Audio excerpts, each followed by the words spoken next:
Bienvenue sur ma chaîne YouTube. L'objectif aujourd'hui ce sera de vous montrer comment je réalise ce détourage à l'aide d'un filtre de Gmic, Extract to Forward. Donc l'objectif à la fin c'est que une fois qu'on a détouré, je le place dans un paysage. Donc j'essaie à chaque fois que je rajoute une personne dans tout cet environnement, j'essaie de changer un peu le mode d'extraction, histoire de ce soit pas trop redondant. Donc n'hésitez pas à me dire dans les commentaires ce que vous en pensez et mettez-moi un pouce vers le haut si vous trouvez le résultat réussi. Voilà le projet du jour avec un filtre de Gmic. Et sinon je vous souhaite un bon visionnage. Alors on va repartir sur notre projet, donc on ajoute au fur et à mesure les personnages. Donc je vais dans le menu fichier, je vais dans ouvrir un fichier image. Je vais chercher donc l'image qui m'intéresse. Ici, je fais ouvrir. Arrivé ici, je vais dans filtre et je vais ouvrir le greffon Gmic Qt. Donc je vous mets le lien dans la description pour le télécharger, c'est gratuit. Une fois arrivé ici, donc là on a les instructions en anglais, ça peut toujours être utile. Donc là j'ai laissé le actif ou défaut, donc c'est Extract Foreground Interactive. Donc si vous ne trouvez pas, vous tapez Extract en haut et il se trouve dans la rubrique contour. Donc actif, nouveau calque en mode de sortie. Je fais OK. Donc là une image s'ouvre et là il faut savoir que on clique partout où on souhaite garder les éléments. Donc ça fait un petit point vert. Tout ce qu'on souhaite garder, on met un point vert. Alors si on est éloigné, un peu trop éloigné, on fait CTRL, c'est marqué CTRL flèche du haut normalement. Voilà, ici. CTRL flèche du haut ou CTRL flèche du haut. J'ai trompé de manip. Voilà. Et là par exemple, je peux peut-être insister sur le bord haut des cheveux. Par exemple. Je vais faire des points ici où la couleur peut ne pas être bien prise en compte. Par exemple. Là, je vais insister un peu. Voilà. Avec la molette de la souris, je remonte et puis je peux faire la même chose.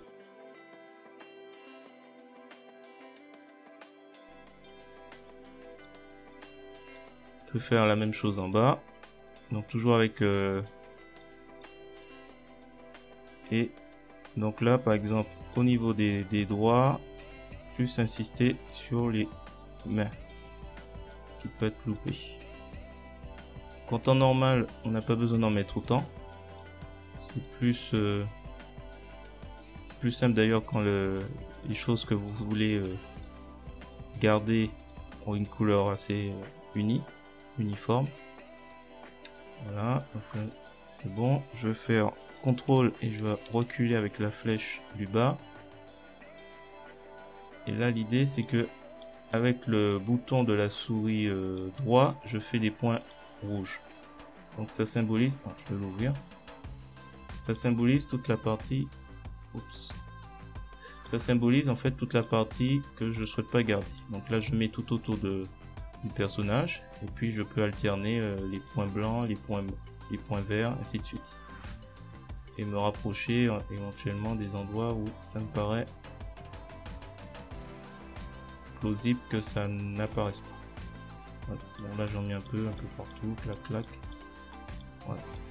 Qu'est-ce qu'il y a d'autre comme effet à retenir? Tabulation.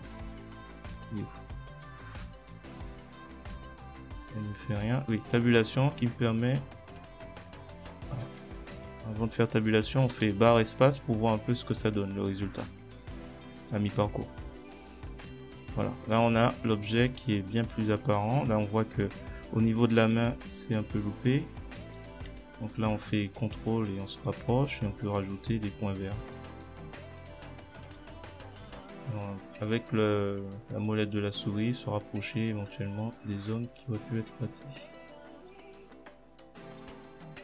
On va mettre un petit point rouge. Je ne crois pas que ce soit nécessaire cette partie. Donc bouton de droite de la souris.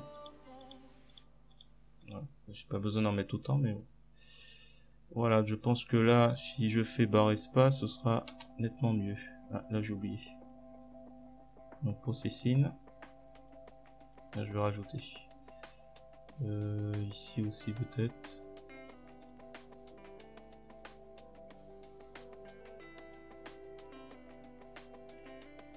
Je déplace le point vert, je mets un point rouge plus bas.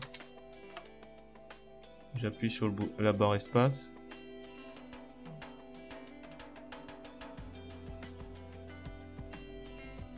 Ça va apparaître un peu plus de détails à chaque fois. Il y a des différentes commandes, donc qu'est-ce qu'il y a d'autre qui peut être intéressant? Le M pour réduire la grosseur des points. Ça vous le voit, la touche M. On va mettre un petit point rouge là. Voilà, je pense qu'on a déjà fait le tour. S'il faut, j'affinerai après. Voilà, il apparaît aussi. Et je pense que c'est bon. J'appuie sur Processing. Enfin, la barre espace.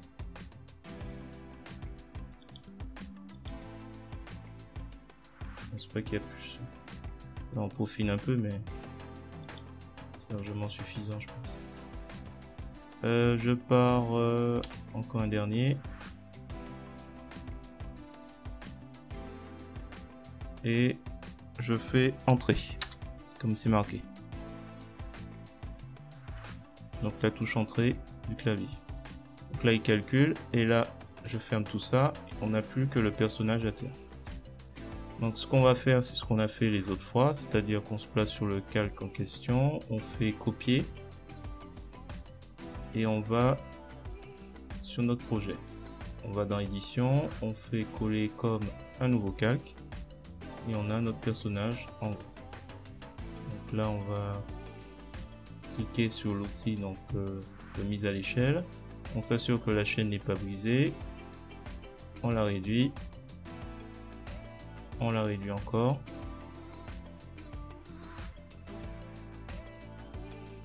On verra après comment on va l'agencer. On va respecter les proportions de tête, tout ça. Donc, on va voir. Valider. Je pense que c'est bon. De toute façon, au niveau de la tête, il faudrait qu'elle soit validée. Voilà.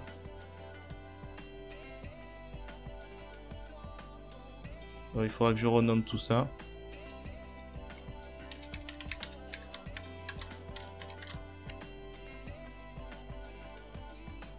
Donc, je vais mettre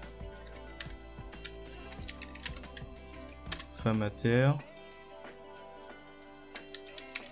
le chien,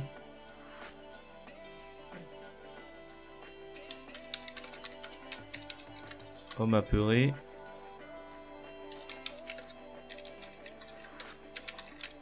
femme regarde terre. On va voir ce que ça va faire. Donc là je suis pas sûr. Il y aura des éléments à... On voit qu'il y a une différence de teinte. Donc, il y aura plein de choses à adapter au fur et à mesure. Je fais CTRL S pour enregistrer et on verra la suite après. Voilà. Si ce détourage vous a intéressé, je vous remercie de me mettre un pouce vers le haut et de me laisser un commentaire. N'hésitez pas également à vous abonner à ma chaîne pour voir la suite de ce projet. Voilà, je vous dis à bientôt.